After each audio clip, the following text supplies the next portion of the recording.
Hello and welcome back to Dragon Age the Veilguard.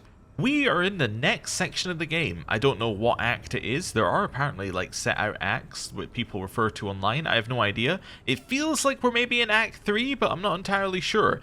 But we are in the next part of the game, which means that everything has once again opened up. We have a ton of things to do, and we don't even know what they all are yet. By that, I mean, if we zoom out here, we have to speak to this person, and this person, and this person, and this person, and this person, and this person, and this person, and this person, and Solus, and there's a lot to do. And it was done in a very odd way. I think you know that my opinion of this game, or you'll know what my opinion of this game is at the end anyway from this point in terms of how it does its storytelling.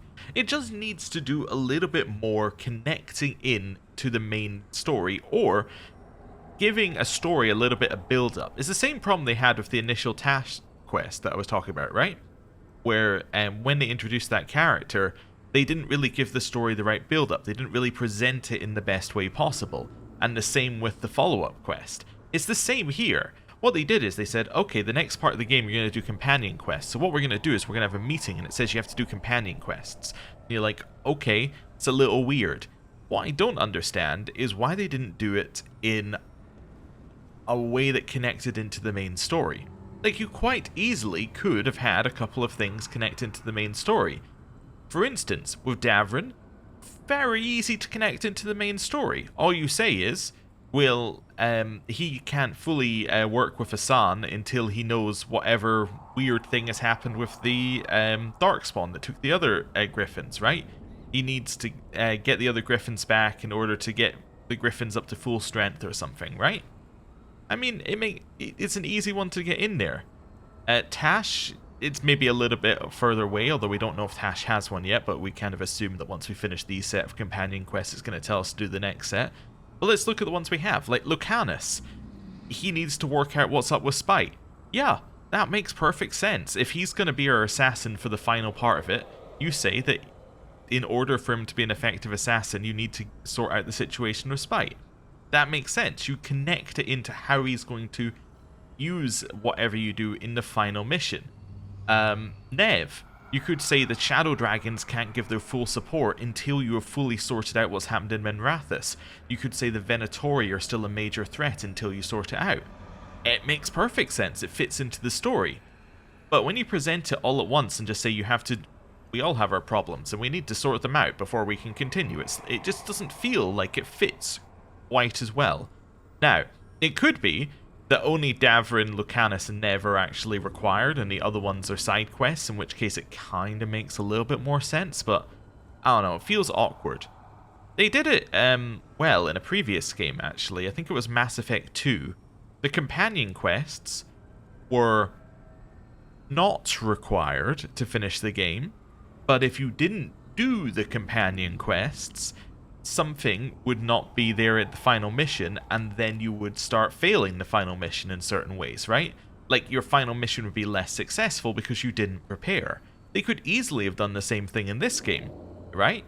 Have it so that if you, for instance, didn't go and sort out Davrin and the Grey Wardens, they might not be an efficient help in whatever final thing happens in the game, right? It seems like the obvious solution, but it's very odd.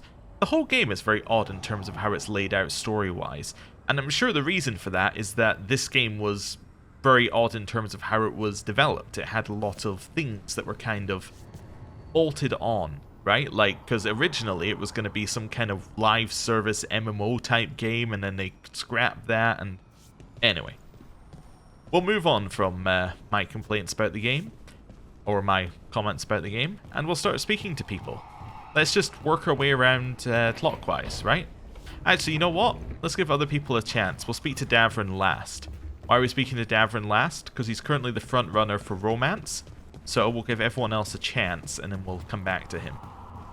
Right. Now, I actually don't know if everyone does have things. Nobody's here. First place I actually go into, nobody's here. There we go. Okay. So I'm guessing that Harding and Emmerich don't have anything currently, judging by the fact that they don't have a quest. Right. Hello. Your power is quite unlike other magic I've seen, Harding. Has coaxing it forth been difficult? It's actually easy. Maybe too easy? Actually, do you have tips on holding magic back? I know mental exercises to calm the mind, but if the issue runs deeper than... Great, I'll take them. Okay. Interesting. Right, let's drop down here and head in this way. Right, we have a quest here apparently. What is this? Letter with the Grey Warden seal. Rook, we're holding against the Blight here as much as we can manage. Having more wardens has helped, but we're still recovering. I've been trying to check in on the local physician where I can. They're a good person trying to deal with a lot of change, and hasn't stopped them from helping. They don't like being a bother, but if you can see your way through, maybe you can see how they are? Evka. That's the that would be the Hosberg wetlands there. Oh yeah, also, while I remember, we have many other things to do. I think that there's going to be nothing new in here. I'm just going to quickly scan over these just so that we get rid of all of the pop-ups so that we know that we're done at the end. I missed one. No? Yes? Top left. Okay. There we go. This one, get rid of those. And get rid of this one. And that should be fine. And this stuff. We picked up a lot of loot. And not all loot, though, was, like, useful. I think we're kind of at, like, one of our best states in terms of build. Although we will need to change everything because we're currently on like a weird fire build with our longbow and we need to change that, but should be fine. Right, companions. So are these all points? Points I'll do later, but just check that they're all just saying that we got new points. Yeah, I think that's what all of them are saying. Cool, that's fine. Don't know why I left the menu because the next thing I need to do is in that menu. Do we have anything new in our codex? Yes, we have Grey Wardens and we have missives. So, missives. Which ones have I not... Oh, wow. All of these are new, or... No. It must just be this one that's new. Yes, okay. Rook. The fall of Weishaupt was felt in every corner of Thedas. For millennia, the Grey Wardens have guarded against the evils of the Blight, keeping Darkspawn in check and the deep roads as clear as possible. Their absence was felt keenly when the first Warden called them all back to Weishaupt.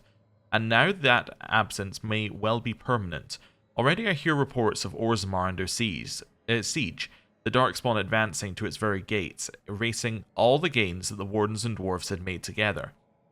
Indeed, the spread of the Blight seems impossible to contain, and slowly we lose ground to the east and south. Wherever the Darkspawn once had a presence, it is as though a seed had lain dormant until now. Much of Denerim has been consumed, and what remains is kept free of Darkspawn only through the most vigilant efforts of those who still brave the streets. But all is not darkness and despair. When I return south after speaking with you, I sent envoys to both the Chastened and the Avar. They and the leaders of Ferelden have agreed to an alliance, at least until this present threat passes. The Blight in the south has thus been largely kept at bay. I doubt the state of affairs can continue indefinitely, but for now we find ourselves in a stalemate. And when you fight God, sometimes that's the most you can ask for. Yours, the Inquisitor. Yes, and this was the previous one from the Inquisitor. It's fine. Rook and Harding. Have we read all of these then? 0 unread. Perfect. So it was just that one. Okay. Cool. Yep. And then the Grey Wardens. So what have we got in here? We still got 25 Grey Warden codexes we haven't read. My god. Okay. Oh. I think this was the new one. From Davrin's journal, the worst has happened. Weishaupt is gone. I can't even write another word. Yes, that was it. Okay. And then journal. Now we have the new quests, but we already knew we had the new quests. That's fine. Right. Tash, you're next on the list. Right. Although with some of these quests, it might not be a full conversation. It might just be, you know, hey, I got a quest. Let's see.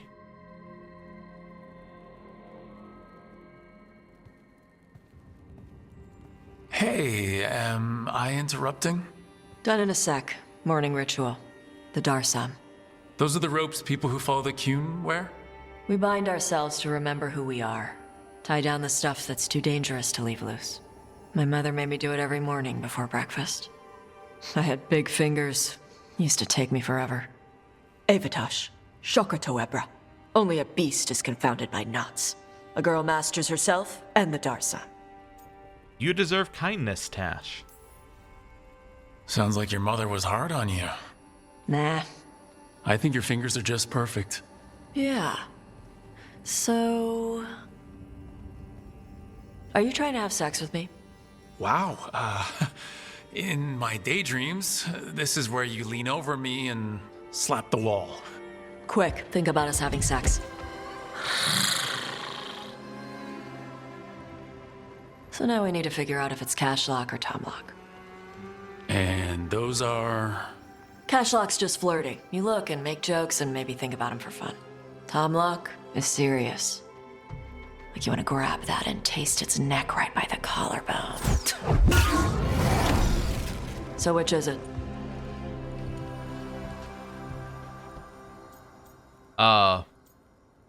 Does not commit to a romance. Interesting. It says ends any chance and does not commit to a romance.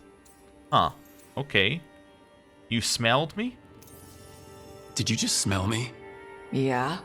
You can smell when someone is, I have a really good sense of smell. Comes with the dragon stuff. well...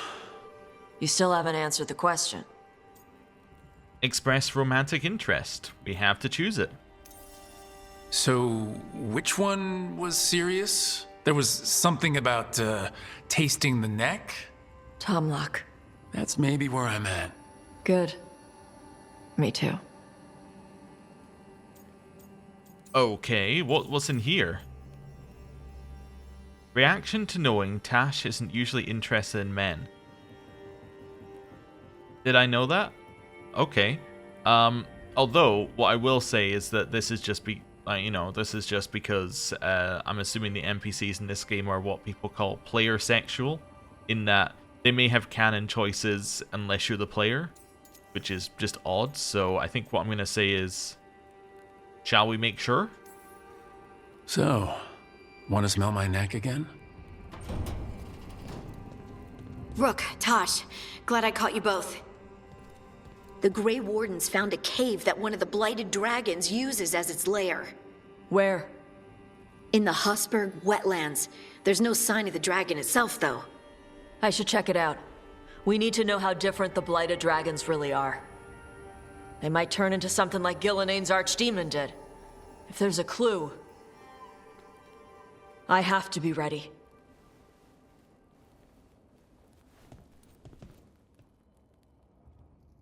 Okay. Darsam, library update. These are the lessons Tamasrans taught me when I was a child. The Darsam bind us to the Qun. Do not be careless, the rope should only hang loose enough to match the curve of a Tama's smile. Do not seek trouble. The ropes should not cause pain or restrict your movements. Do not act in anger, the knot should not be too tight for you to undo by yourself. Finish your work. The knot should not come undone as you run and climb. Listen and learn. For training, you can tie one limb with each slow breath. Take the time that is needed. You will look silly if the Darsam tangle in your horns. Whether you tie the Darsam well or poorly today, you will tie them again tomorrow. A yellowed note in Shathan's handwriting. Okay, and that's her mother. Fair enough. Okay. Right, we'll leave you be. Anyway, it definitely seems like we're getting to the point where it's gonna... I think the next conversation after that is probably gonna determine romances with people, but we'll see. Well, assuming, I guess, that they're valid. Because I would assume if they're hardened against you, that probably means they're not valid. I don't know. Anyway, Nev next. I mean, we could speak to Solus first, but it kind of seems like he's the guy we should speak to last. Right, we know nobody's there because Balara is in there for some reason. Let's speak to Nev. Nev, that coffee in the kitchen, you made it? Keen eye. Did you boil it? If so, why? I'm not picky. I got a cup and it does the job. That's all I ask. I don't know where to go with this. Maybe it's to Winterstyle. Maybe that's how it's done in Minrathis. Oh no. Give Lucanus credit. It's terrible. You need a stronger word for terrible. So what's the coffee for? What isn't it for? The Venatori used the dragon attack for a power grab. Now they treat Docktown like their personal playground. I've heard more cries for help than I can count. And now the Threads have reached out. The Minrathus crime syndicate. Smuggling, extortion, protection rackets. The Threads do it all. They stay out of slavery and they hate Venatori. Enough to keep picking fights. My contact in the Threads, Alec, wants to talk. He doesn't reach out for nothing. That was kind of a pivot halfway through the conversation, but okay. We're ready to help. If you need backup, I'm happy to help. I don't expect you to show up for Docktown, Rook. But I will, really. If you need more coffee, I'll make it. Well now, is that sweet or trying to save me from myself? Let's call it both. Okay. Yeah, weird pivot there. Maybe maybe that conversation changes if you had helped Docktown previously. Maybe the first part of it changes. And maybe, like, Lucanus is more angry or something. I don't know. Anyway, Balara? Oh, hi, Rook. Can I ask you a question? Actually, never mind. Don't worry about it. Okay, you're several lines ahead of me here. Let's start with me saying, hi, Balara. Right. Okay. It's just, you know, the elf thing. We're fighting our gods. Our gods. It feels a little surreal, and I know surreal. Let's agree. Yeah, it's an adjustment. Whole lot of elven customs are feeling kind of weird right now. I'm worried about our people. Or more like how other people see us. Maybe people don't trust us. Maybe they shouldn't. Well, again, I think we can just agree. I've had those same feelings, that guilt. But it hasn't been like that for centuries, and it isn't who we are now. That feels too easy. Like we're not taking responsibility. And I don't know, I feel guilty. Anytime I think about it, really. So who's that helping? Who's what helping? Feeling guilty. Well, no one, I guess, but then what should I do? Well, we have to choose the top left one. So, yeah, keep being you. I don't know. But you're kind and compassionate, and that matters. It makes a difference. Rook, that means a lot. Thank you. But is it really that easy? Does kindness make up for it? What our people did, I mean? The Evaneras did those things, and they did them to our people. Yeah. It's hard. All of it's hard. But I feel better. A little bit, anyways. Thanks for talking to me and listening to me. Well, you're welcome.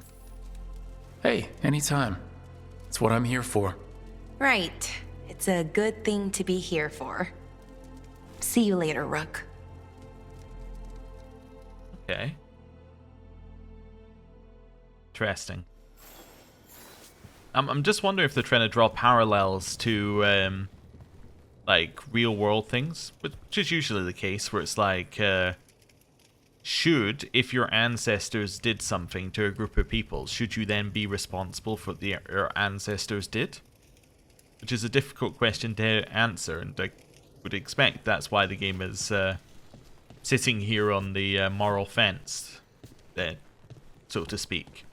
They're saying, we're throwing out the question, but we're going to let you get your own conclusions, because the answer is very murky. I guess it's easier for Dragon Age because, well, things happened thousands of years in the past rather than happening, like, hundreds of years. There's a disconnect, if that makes sense. Anyway, Lucanus? Lucanus? Are you in here brooding? I'm fine. That's not a no. I had her. She should have never gotten away from me. This was our contract, Rook. I don't fail my contracts. Well, I'm glad you made it back. Forget about Gillenane. That's why I'm here. I know, but I'm just happy you didn't get killed out there. You shouldn't go easy on me. Mistakes get people killed. You're an assassin. So do successes. I thought I still had this. Whatever else I am, I'm a professional. After the ossuary, I thought at least I could still take out a target. I need to work. Okay. Well, let's stay focused then. Focus on what you do best. Hitting your mark when they least expect it. Gillenane will remember that scratch you gave her. For all the good it did. We didn't know what they were really capable of before. Now we do. We'll be ready next time. I was distracted. That cannot happen again. I need to get my head on straight.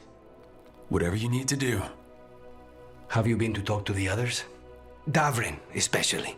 I think everyone might have things to deal with now. I should check in with the crows. Whatever the word is, I'll let you know. There's nothing like work to focus the mind. Okay. I think I would have preferred that conversation had he not said, "Have you checked in with the others?" I think it would have hit better. Yeah. Okay. We're starting to get a view into what each character's problem is going to be. But we'll see. Lucanus. I feel we got off to a bad start. Okay, I didn't trust you. I know you don't hold it against me, but we're in this together. I can tell you don't always feel like you belong, and I should have made you feel more welcome. I was thinking a plant might be nice, but your room has no light. I could find something that doesn't like light, or there's a room in my garden if there's something you want to plant. The ossuary doesn't have much greenery, and I'm happy to share, or didn't have much greenery, and I'm happy to share. The apology is unnecessary. There is no need to trouble yourself. My room is fine and your garden is your own. However, if you'd like a suggestion, there's an Antivian lemon thyme that would be nice to have fresh. Lucanus. Okay. Cool. So yeah, I was saying that you're starting to see what each character's like issue that they're representing is. So you've got Lucanus's one, which is going to be, I feel, is going to be attempting to act like things are normal when after you've gone through a traumatic experience, right? So, and the ossuary has spite as like a literal demon on his back, but you could substitute that for, say, something like PTSD or some other kind of thing. That's where I feel like they're going with him. You've got ancestral guilt from Balara, coupled with guilt from her brother dying, right? So, tons of guilt there. Davrin, I think, his one is kind of, I'm trying to think of the right way of putting his one.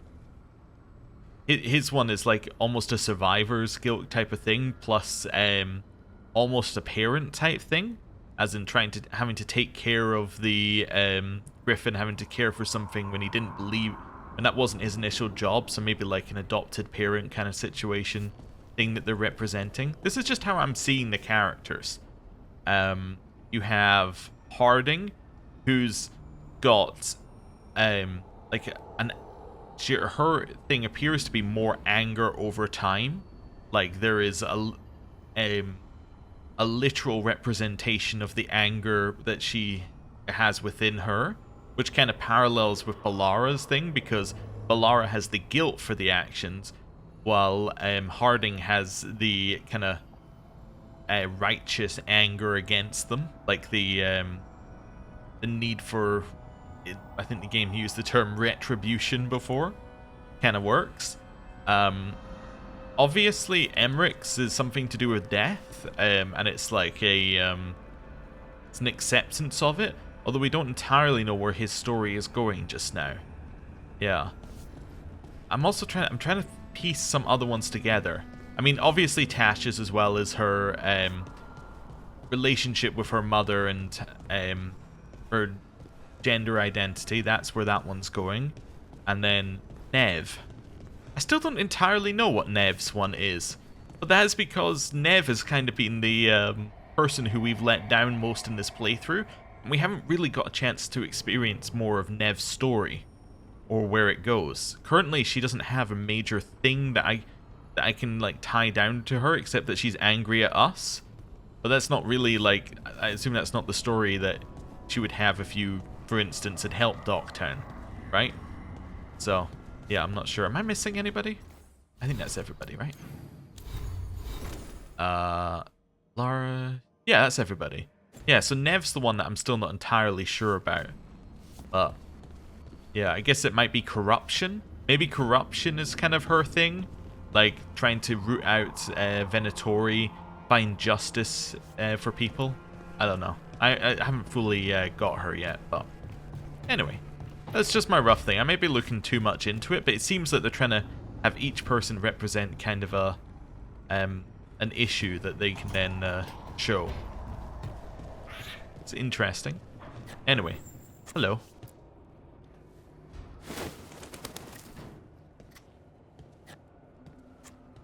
Davrin. Davrin. About Weishaupt.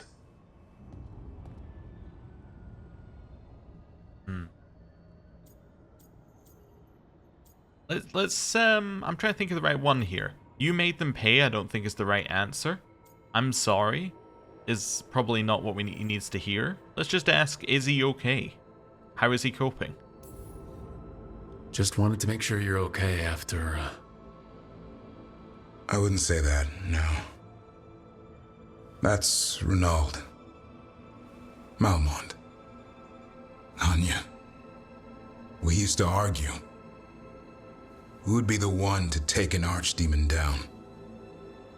Who'd die so that others could live? Not sure any of us believed it'd actually happen. When the moment came, you did the Wardens proud. Did I? Because I'm still here. They're not. Well, I'm glad you are. Personally, I'm glad you're here. We still need you. And I need this to make sense. You're overthinking it. Am I? A Grey Warden kills an archdemon, they die. That's how it works. Who knows what happened? Maybe the gods changed things and the old rules don't apply. Why is being alive a problem? Because I didn't expect to be here. Grey Wardens have an expiration. It pushed me. There's more fight to go. And if we manage to pull that off? You'll do what you do best. Hunt monsters. Plenty of people can do that. I'm talking purpose. I feel like a blade sharpened all these years to confront the worst darkness in the world. And my blade struck true at Weishaupt. What now?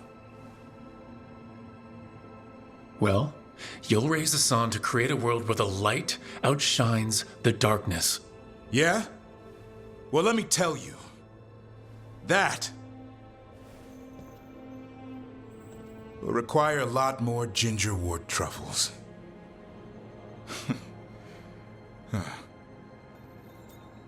You're not alone.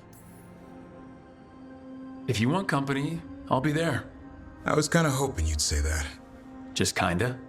Well, I'm not that easy to catch. Hey, I know a griffin. He'll hunt you down. No. You're in on this too, boy? I don't think you're ever shaking him loose. I can live with that. While you sort that out, maybe you and Lacanus can try to bury the hatchet? Yeah. He had a rough time of it too. I know. That was an incredible shot he took at Gillenane. Then tell him that. Because fighting each other won't help us defeat the gods. But we've got help. The Wardens, Shadow Dragons, Crows, Veil Jumpers, we're all in this together. We are, but they've all got their own problems. If we want their help, we have to help them first. Is that a plan I hear forming?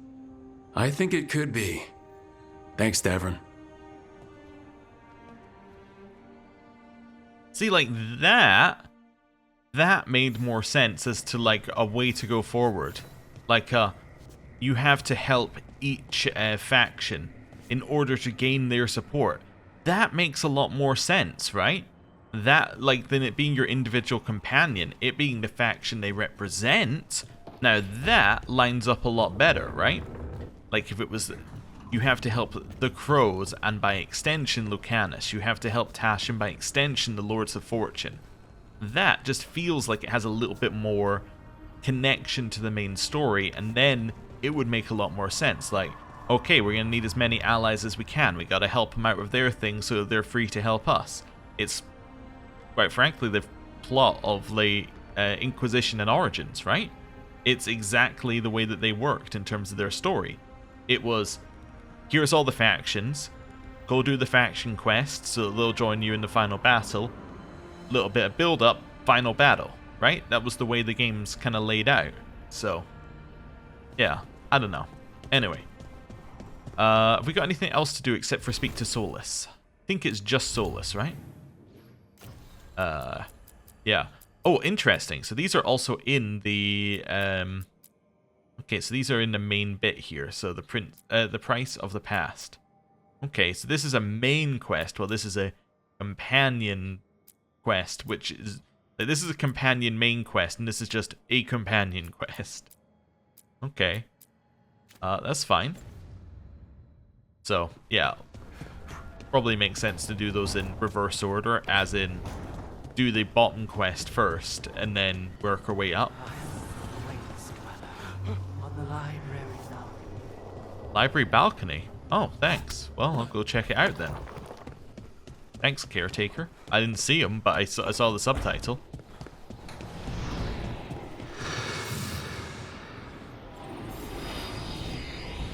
Oh, wisp.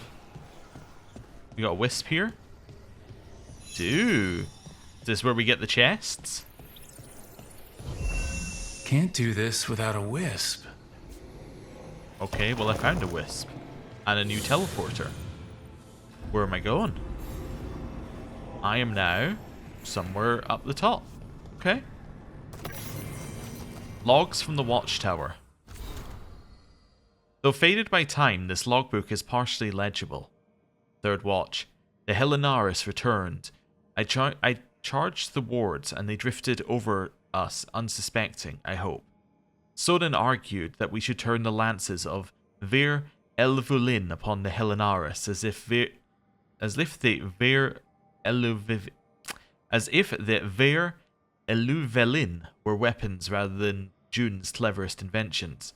I pointed out again that channeling the deep light of the Fade upon creatures born from it seems unwise, but wisdom is wasted on Sonen. Later, wards dormant, Sonen drinking. Later, wards dormant. Sonen used the Vir Eluvelin to charge them. Drunk, he asked if I had ever looked into the lens of the lance beam and seen them. I had no reply. Later, wards dormant, Sonen asleep. I must watch. I will not look. Interesting. Okay. Well, let's hit this. Cold Steel, upgraded to the next level. Your necrotic damage is added to this weapon. Your bonus necrotic damage is added to this weapon. Potentially amazing. I have no idea, but potentially amazing. I'm assuming added as cold damage? Yeah. Interesting. Anyway. Well, obviously this gets picked up and moved over here. That's the easiest thing I could ever see. You were saying, had you ever looked into this? I mean, we can try it. That's not what it's asking us to do, but that's what it was suggesting in the codex entry. It's just green. Yep, it's just green. Yep, you can't even look into it because the texture is not well, it's just a 2D texture from whatever angle you're viewing it on. Okay, what am I looking for here? Something to push this against. This? No, not that. I'm just looking around trying to figure out what I could possibly aim that at. Yeah, just get them. Get Manfred. It's not that. Huh. Oh, this? Now I'm getting somewhere. Oh, that was easy. Wait, can I do this at the top of all of them? Yeah, okay. That did it. The 3 things that now go down into the center. Okay, but what do those do? Another library door opens. Another library door. Oh, it opened the other door. I see. Thank you, caretaker. He's very useful at telling me what exactly the question I asked. Oh. Okay. Not that door, the one at the other side. So where does this go? To another teleporter. The Wolf's Den. Is this where Solus hung out? On Rifts and Ritual Research. These dense research notes appear to be the studies of the Veil, ritual experiments and conversations with spirits. A few passages stand out. Rifts in this Veil are spawned by death and bloodshed or their memory. Even mortal regrets have such power. The Evanuris are not given to introspection.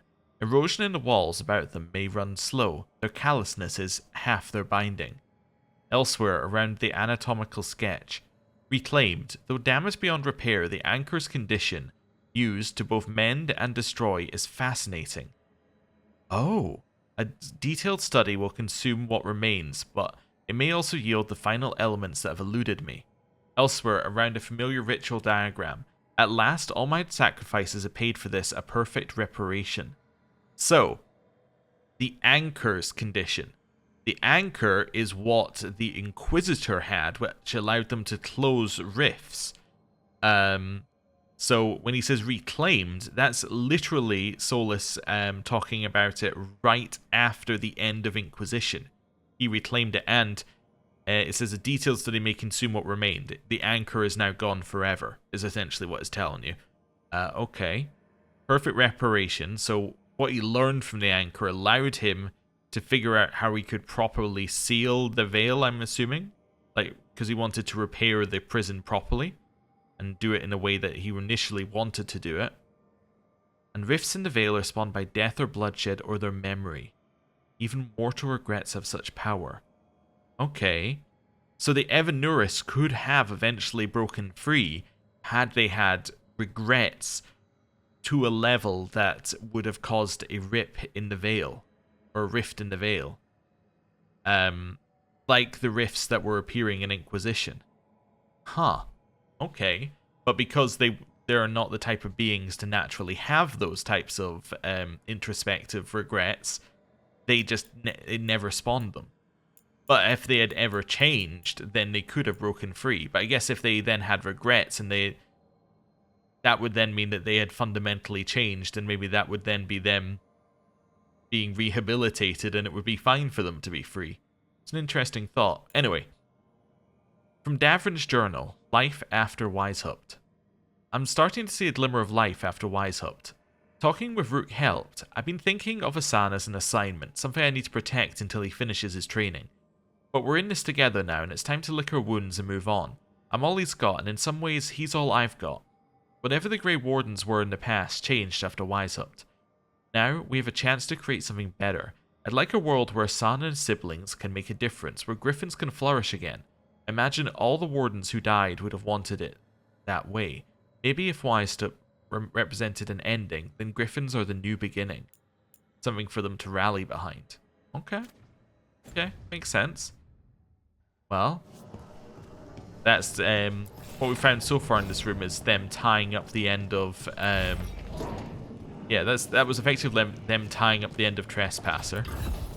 Being like, there's the anchor that was taken, no, it won't be coming back.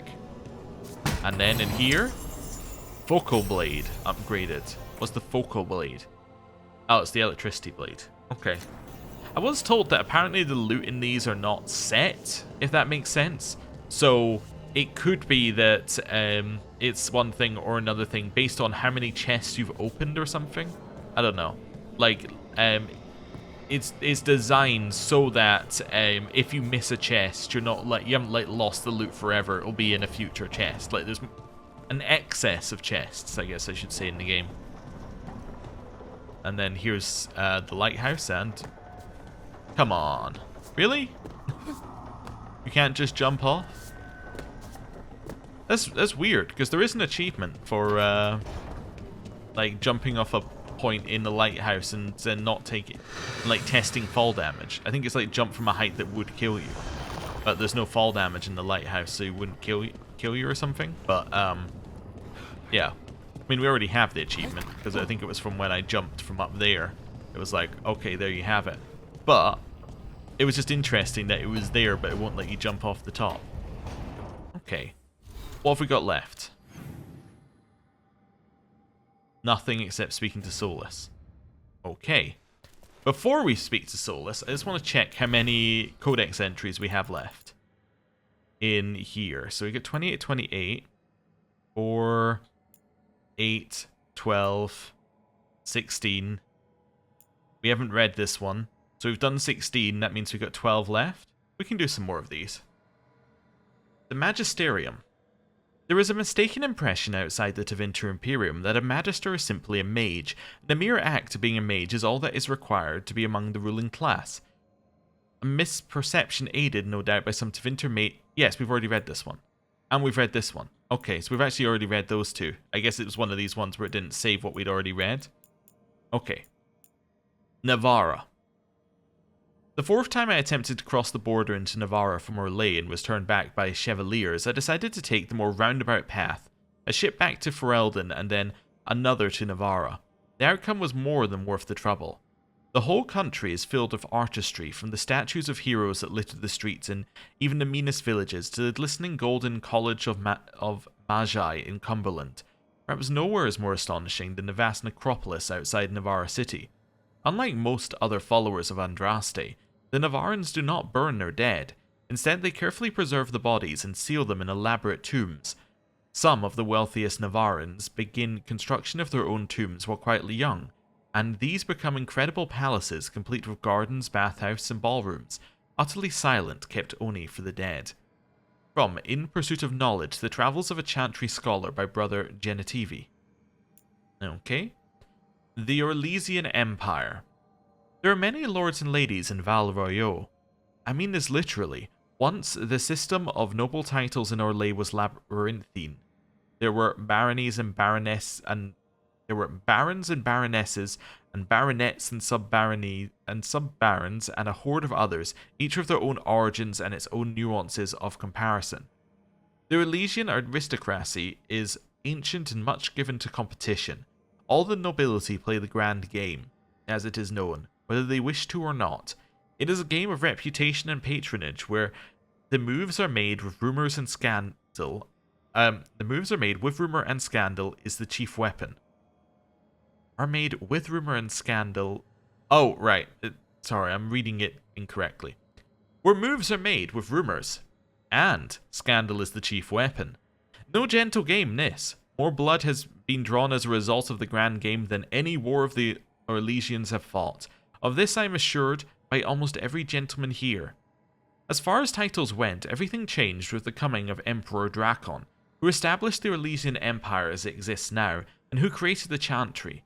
There is no more venerated figure in Orlais. In Val Royeaux, the statue of Drakon stands as tall as the statue of Andraste. Drakon determined that the grand game was tearing Orlais apart, so he abolished all titles besides his own, and Lord and Lady. I am told with some twittering amusement that this action did not end the grand game as Drakon had intended. Now the lords and ladies collected unofficial titles rather than official ones, such as the exalted patron of Tassus Clay, or uncle to the champion of Tremé. It is a headache to remember such titles, and one winces to think of the poor doorman at the balls who must rattle them off as each guest enters the room. The aristocracy is different from Ferelden in other ways as well. The Orlesians' right to rule stems directly from the Maker. There exists neither the concept of rule by merit nor the slightest notion of rebellion. If one is not noble, one aspires to be, or at the least aspires to be in the good graces of a noble, and is ever watching for a way to enter the patronage of those better placed in the grand game. And then there are the masks and the cosmetics. I have not seen so much paint since the kennels at High Ever, but that is another story. From Beyond the Frostbacks by Ban Terrick of West Hill, 920 Dragon. Okay. Next, the Qunari. The people of the Qun are, perhaps, the least understood group in Thedas. The Qunari Wars were brutal, but so was the Chantry Schism. So was the fall of the Imperium. Some of this misunderstanding is an accident of nature. The race we call the Qunari are formidable. Nature has given them fierce horns and strange eyes, and the ignorant look on them and see monsters. Some is an accident of language. Few among the Qun's people speak the common tongue, and fewer speak it well. In a culture that strives for mastery, to have only a passable degree of skill is humiliating indeed, so they often keep quiet among foreigners out of shame. What's interesting is this, I think, is an old codex entry. Like, I think this one might even be from Origins.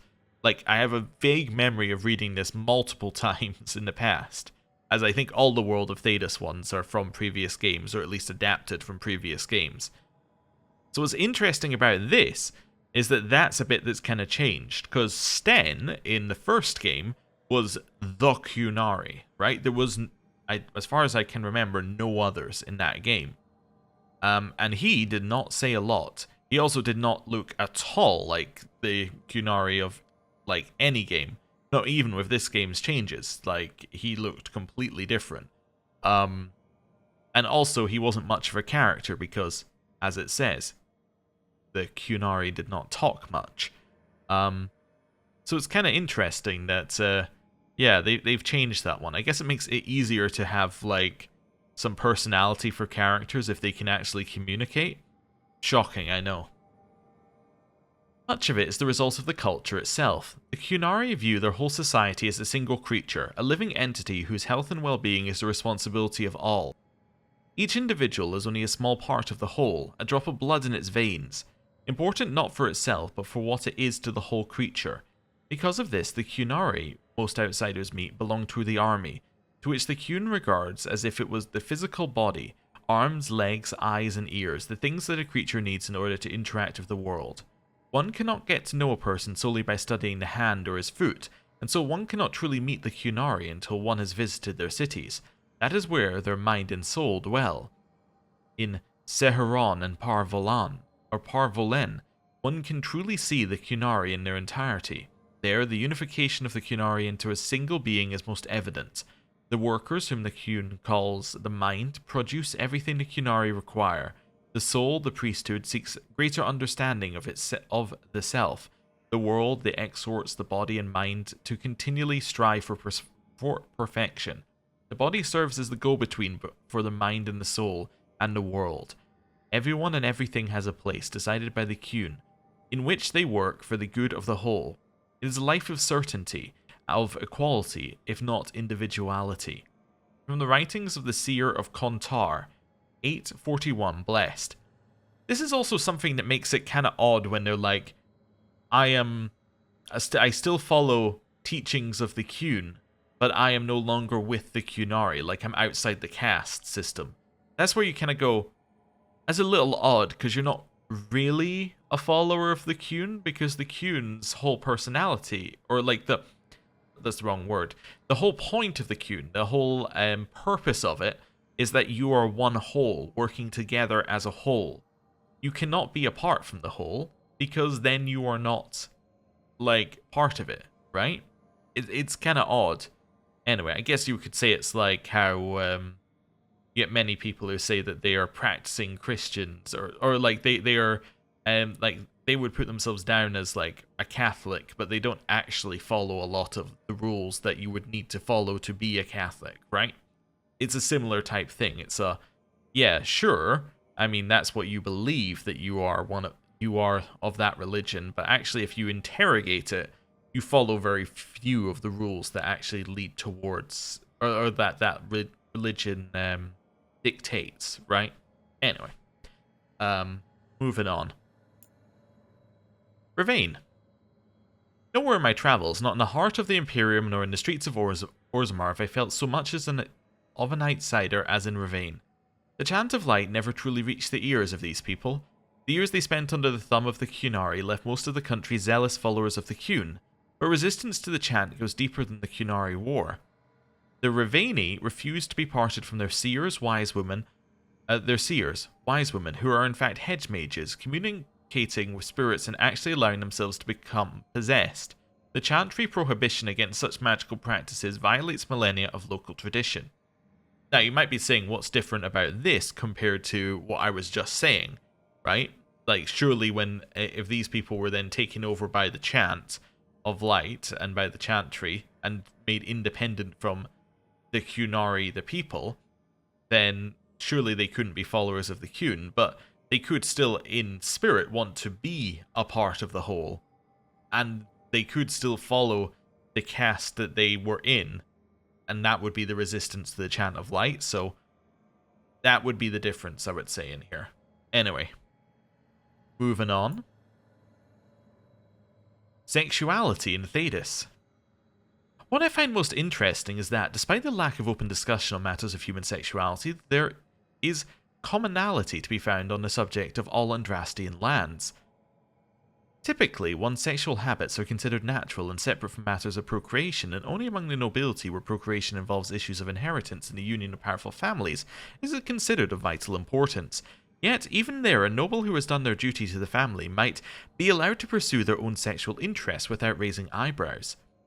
The view on indulging lusts with a member of the same gender varies from land to land. In Orlais it's considered a quirk of character and nothing more. In Ferelden it is a matter of scandal if done indiscreetly, but otherwise nothing noteworthy. In Tevinter it is considered selfish and deviant behaviour among nobles, but actively encouraged with favoured slaves. Nowhere is it forbidden, and sex of any kind is considered worthy of judgment when taken to awful excess or performed in the public eye. I think this is also an older codex entry. Yeah. But also, a lot of this is like, there's commonality to be found between like all Andrastian lands. It's like, oh, that's convenient, because it was probably originally written for when it was all set in Ferelden. So like, would have been very convenient for there to be commonality so that everyone was following the same, following the same rulebook, so to speak. Anyway. Surface Dwarves. In Orzammar, dwarven society is divided into rigid castes with houses that compete for power and prestige. All that is discarded when a dwarf abandons the stone for the surface. Under the open sky, everyone is equal, or so the story goes. The truth is that thousands of years of tradition are not so easily tossed aside. Even though surface dwarves are officially stripped of their caste, many maintain a hierarchy among themselves along the old caste lines. Formerly, noble houses are accorded more respect than casteless brands who come up in search of opportunity. The poorest noble dwarf on the surface looks upon the rich lower caste dwarfs with contempt. Upper-class surface dwarf society is roughly divided into two camps. Kalnas, who insist on maintaining caste and rank, typically those from noble or merchant caste families, and Ascendants, who believe in leaving Orzammar's traditions underground and embracing life in the sunlit world. Maintaining some tie to Orzammar was seen for generations as the only lifeline for surface dwarves. Bringing surface goods to their kin underground and lyrium and metals to the surface was not only the most lucrative means of making a living, but also a sort of sacred duty, as many surface dwarves willingly accepted exile and the loss of their caste to better serve their house or patron. In recent years, many surface dwarves, particularly Ascendants, have branched out. They started banks, mercenary companies, and overland trade caravans. They became investors and speculators in purely surface trade, and these new industries have proven tremendous sources of wealth, but are looked down upon by their more conservative kin. For the less affluent surface dwarves, association with a powerful Kalna could open many doors. They can get credit with dwarven merchants and are offered work opportunities by the powerful dwarven merchants guild more readily, sometimes, than more qualified but less connected individuals. The Dowager's Field Guide to Good Society by Lady Alcone. Now, it is worth pointing out, again, that this one does not entirely match how dwarves are perceived after this point. What you can basically do for all of these that don't perfectly match the current canon is that these things are true for the place that the game took place. So, this one, I believe, is from the Origins one. So these things would be true for Ferelden, where most dwarves would be from Orzammar. So it's written from a perspective of somebody in that land, right? And when you were playing in Origins, there wasn't a concept, really, that there would be other lands that you would be visiting properly. So they could make sweeping statements like, this is how Dwarven society is, because there was no other, there was no other place for them to worry about. They weren't like, well, what about a dwarf that lives, 1,000 miles from here? What are they doing? It didn't matter, because they weren't going to be in the game. So, anyway. Tevinter Society. To those outside of the Tevinter Imperium, it is easy to imagine a society filled with mages and elven slaves and little else. In truth, there are 3 different Tevinters, each of them a world completely separated from the others. There are the mages, the land's nobility, completely obsessed with competing for supremacy with each other, almost to the exclusion of paying any heed to the nation's enemies such as the Qunari. The well-bred Altus sneer at the Litans, who in turn sneer at the Praetari. They vie for dominance in the Magisterium, where factions shift and flow on a daily basis, with deadly consequences requiring every family to put on a veneer of perfect citizenship or face scandal and censure. Then there are the so-called Sohorati, the Sleepers.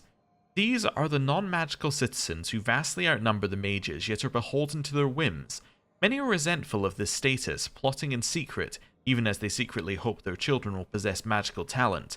Enticing the lure, since talent could conceivably show up in anyone, even a slave.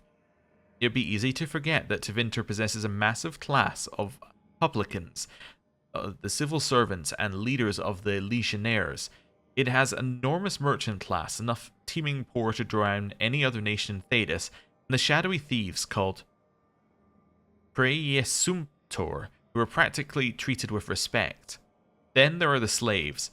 One would think that they at least see each other as equals, but it is not so. The divide between the freed liberati and those who act as personal servants to the magisters, those who work on farms and factories, and the service publicus, who do all the tasks proper citizens will not. It is all but insurmountable. But perhaps in emulation of those who own them, imperial slaves will connive and scheme to try anyhow.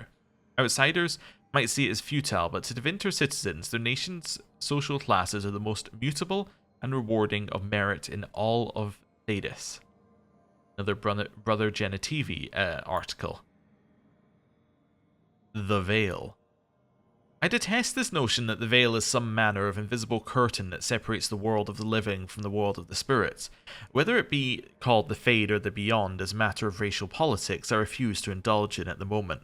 There is no this side and that side when it comes to the Veil. One cannot think of it as a physical thing or a barrier or even a shimmering wall of holy light. Thank you very much for that image, your perfection. Think of the Veil instead as opening one's eyes. Before you opened them, you saw our world as you see it now, static, solid, unchanging. Now they are open, you see our world as the spirits see it. Chaotic, ever-changing, a realm where the imagined and the remembered have as much substance as that which is real. Or, in fact, a spirit sees everything as defined by will and memory.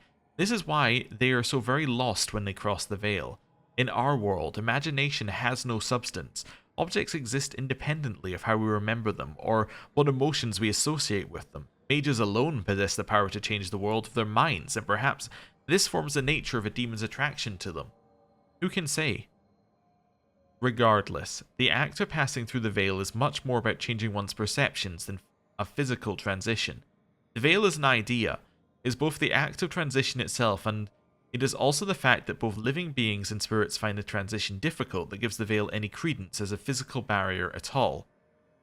From Dissertation on the Fade as a Physical Manifestation by Moreno, Senior Enchanter of the Menratha Circle of Magi, 655 Steel.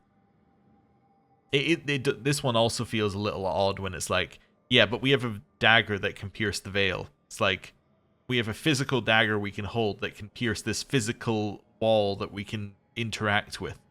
It is kind of odd, but anyway. Vitar. After extensive study of the Qunari specimens you kindly provided, I've come to the conclusion the painted markings on their face and body are not in fact solely for ceremonial purpose, but provide a practical benefit. Oh, I'm certain there is some cultural significance to the patterns and colours they choose, but the Qunari do nothing without purpose, yes? They call these markings Vitar, which in their tongue means poison armour. It's called this because the markings are magical in nature and actually harden their skin to an iron-like quality without hindering flexibility. My analysis says the paint consists largely of poison. It's mixed with something else, blood, perhaps their own, and that neutralizes the poison, but only for the one with Qunari physiology. Anyone else would perish instantly, which reminds me, I'll kindly require another body salve. I'll kindly require another body slave. The process activates the magical qualities of the poison, which provides the protective effects almost in the same manner that lyrium runes do. How this works and whether it can be used for our purposes will require further study, perhaps some live specimens this time. From a letter written by Nemeria Oreganus, apprentice to Magister Varus, 932 Dragon, so a very recent codex entry.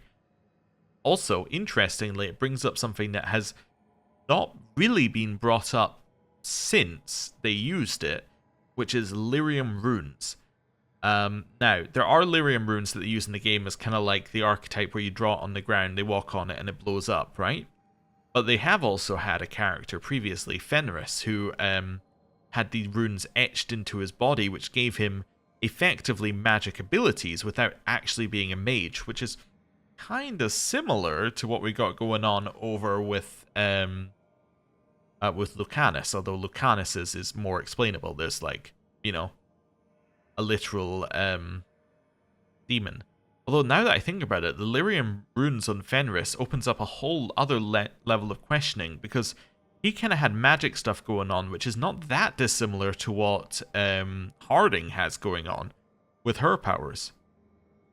Huh, interesting. So I'm wondering if they're implying that the lyrium runes there were effectively giving him some of the power of the Titans. Which I guess is what magic is with the lyrium. Anyway, many like lore-based questions. Xenon the Antiquarian. Wait, what a very odd one here, but I'll get to why it's odd in a bit. I left the Black Emporium empty-handed for two reasons. First, most of the items were priced far beyond what I could afford. Second, I spent most of my short time there trying to sate my curiosity about its proprietor. I found myself stealing glances at the antiquarian from behind piles of books, between shelves, and at one point over a basket of mismatched socks. There he sat, petrified in the centre of the emporium, skin of waxy grey over ancient taut sinew, moaning in a voice so dry and brittle it sounded like the snapping of twigs after a drought. A girl of not more than 12 scurried to and fro to fulfill his numerous requests. Another patron noticed my fascination and told me that the girl, most likely an urchin rescued from the street, was responsible for the needs of the antiquarian, feeding, washing, and the like. So impossibly old is he, and so fragile his skin, he can only tolerate the barest whisper of touches from the smallest and most tender of his servants. Only in this way may he come close to his lost youth, said the man. I was surrounded by objects of legend, yet none fascinated me as did the antiquarian. From a journal page found in Kirkwall's Darktown, written by an unknown author. What an odd one to include. This one's from Dragon Age 2, a game which is overly referenced in this game, like over and over and over again. But yeah, I think was this not a DLC for Dragon Age 2? I'm fairly certain that this was a DLC shop. Weird. Anyway. The reason why I push through reading those is so that we can be like, I have now read the codex that we have, so any new codex things are there. So now we're purely focused on the game going forward. I'm basically going to try and clear out as many side stuff as we can do, so that when we start getting on the momentum to what I feel is the end of the game, we can kind of push through and work our way directly to the end of the game. What's new in here? Oh, the new dagger upgrades. Yeah. That's fine. And then companions, I am going to quickly just put points in their skills while we're here. So we've already done her automatic skill. What's the other ones that we tend to use? Tend to use Galvanized Tear and Fade Bolts. What's the upgrade to Galvanized? So it goes into Lingering Hazards from Energy Trap now applies shocked every second. Energy Trap deals more damage. What's Leaves behind a hazard that deals damage every second to enemies within it, or a shockwave when it closes, with a large radius. Oh, I kind of like that. Yeah, let's do this. So we'll get cooldown reduction and we'll get stagger. Yeah, I like that. Okay. Davrin. Davrin, we're already working on this one here, which is his applies overwhelmed, because we can always proc it. So we can take a duration or effectiveness, or just push down here. Let's just push down here. Let's get cooldown reduction. We're going to get 2 anyways on the next one. So do we want critical damage or do we want effectiveness? Now. Let's take effectiveness now, actually. That makes sense. Harding. Harding, we also have a couple we're working on. So we've got this. Is this her auto one or... No, her auto one is this one. She just happens to have a lot in Adrenaline Rush, which might not be the best thing to have, but... We could have it so it heals us 20% of our health. Now that would actually mean we can take it over heal in every circumstance. What's this? This just damage that does very high stagger. Maybe I should start using that more. Yeah, maybe we'll use that more, because we can probably always proc overwhelmed. So we actually want to switch to using Seismic Shot and Adrenaline Rush. So switch these over. So we'll do that, and then... yeah. We want this to be Seismic Shot. There we go. Works for me. And then Nev, 2 new skills. She still can't heal, right? So, why is that popped on these? Increase the strength of this skill on both of those. Okay, yeah. Can't use the healing skill. What do I tend to use on her? I tend to use this, which is automatic. Icebreaker, which detonates Thundered. Yeah, that makes sense. And I guess Blizzard. So I guess we could just upgrade Blizzard so it does more against barriers. And on initial impact applies Frozen. Well, that does change it quite a lot. Yeah. Yeah. That makes it quite a good bit of crowd control. Also, can I see who's now in the lead for Romance? It might be Tash, but let's see. Thumb up. Heart. Thumb up. Shaking hands. Thumb up. Thumb up. Heart. So we have 2 hearts. So we have Thrill of the Chase and In Tamlock. I think that this one for Harding, the fact this is Loyal Friend, probably means that we are blocked off from any romance. Although maybe the game is not player sexual, as I claimed earlier. And maybe Harding's is locked. It might be locked for Harding's, actually, because it's... there are codex entries that in the previous game that probably, solidified it. Okay, anyway. You know, Rook, every time I think I've got a handle on how weird magic is, it just gets weirder. Fair enough. Right, and now I'm going to speak to Solus. So, in here. Hello, Solus.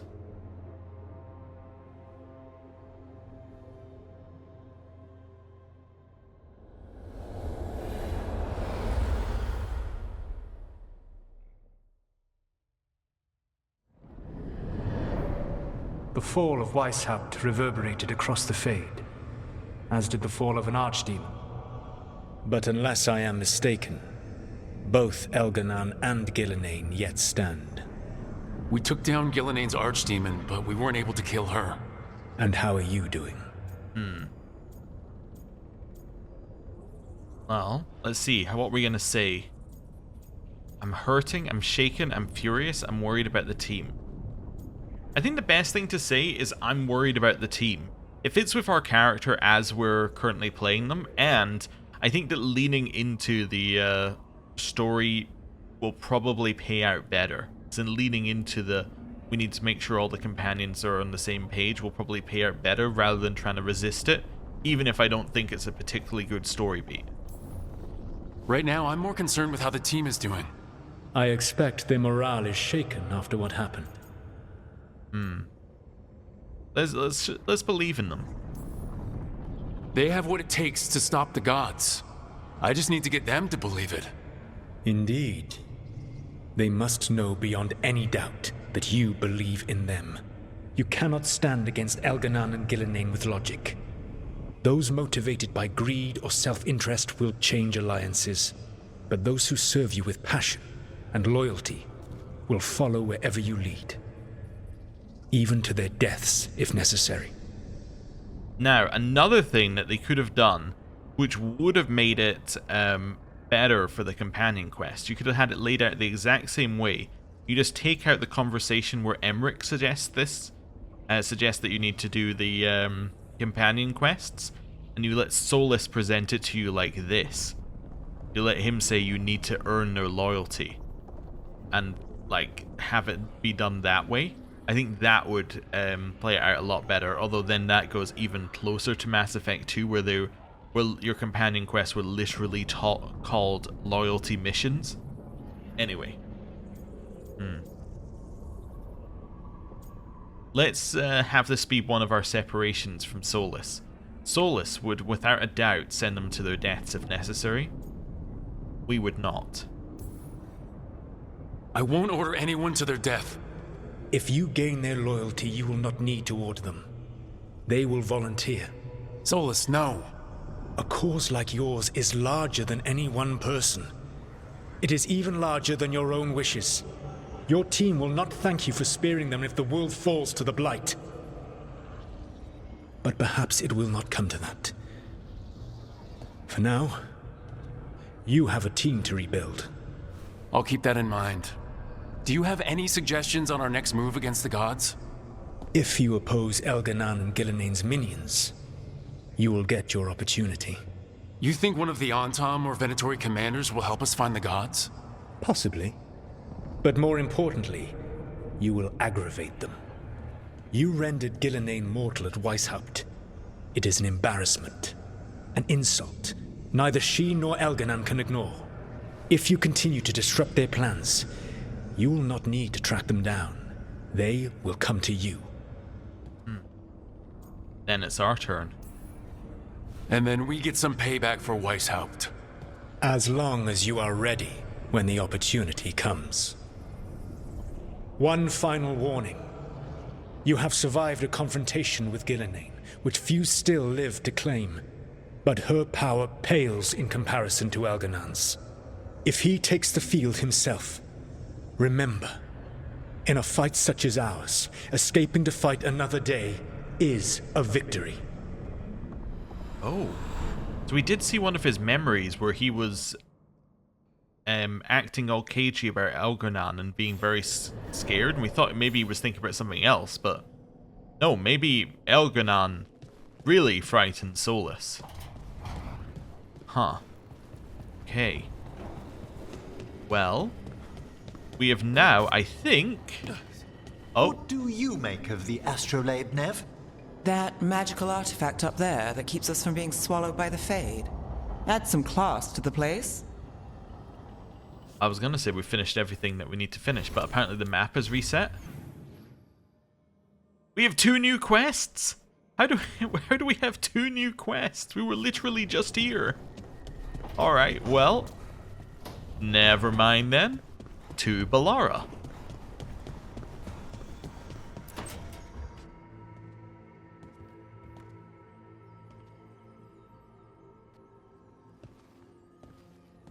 Oh, Rook. Sorry, hello. Everything okay? I don't know. I don't think so. Ynnarl is missing. And others, Strife told me. What kind of missing? They went back to where I met you, where we found the archive. You know, just in case. It's been a week. No one's heard from them. And it's my fault. It's not your fault, Balara. Please, I need to blame someone, even if it's me. So this is more of the guilt thing that we were saying before. Like, Balara's main issue is dealing with guilt.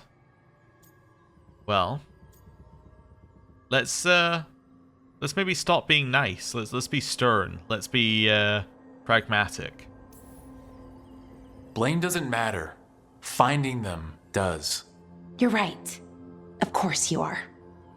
Let's start looking where we met earlier, where the Veil Jumpers would have gone in. Might be another anomaly, or more demons. Well, let's just be ready. Ready for what?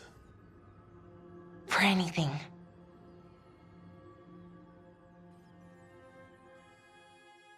Okay. Ready for anything. Well, let's head up here. Destination available, the Elven Ruins. Okay. And then, Lucanus. This is ominous. Biago found something. Something bad, I take it? Venatori and Treviso. Like I thought. One of them might know where Zara is. Biago has crows watching them. We find them. We find Zara. We'll stop her together. Everything she did to you. We'll make her pay, Lucanus. Side by side. We just have to get this done. I'm not losing anyone else. We only get one shot at this. We go when you're ready. Okay.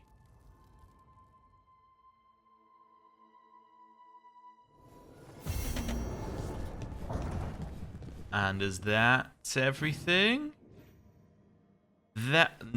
Nope, that's not everything. We got one more thing. We have Harding and Davrin over here. Right, over this way, and across the very rickety bridge with some odd things on it. And hello. How many of these dead titans underground are we talking? Many. I don't know exactly. Why? I knew some older wardens that said they'd seen parts of them in the deep roads, but no one was really sure. They'd look like part of the rock. It's hard to see unless you know what you're looking for. Which is... I don't know. I just know it feels different. Fair enough. Grey Wardens go through the same thing sensing Darkspawn. How long did it take you to get used to it? I never did. Okay. I thought Titans were meant to be mythical until we discovered them in the Descent. The reason why I ask is that he says that some of the older wardens said that they saw them. Anyway, stop looking for plot holes. It was just a piece of dialogue so they could have a connection. Right. So now we have done everything. We have all of our quests. We have many, many, many quests. Probably going to start with faction region stuff in the wetlands, I would imagine. And then work our way up here. So that probably means Tasha's one will be done first, because it's also in the wetlands. Yeah. And then just work our way up. I think that makes sense. But yeah, cool. I'm going to end the episode there. Thank you very much for watching. I'll see you next time. Goodbye.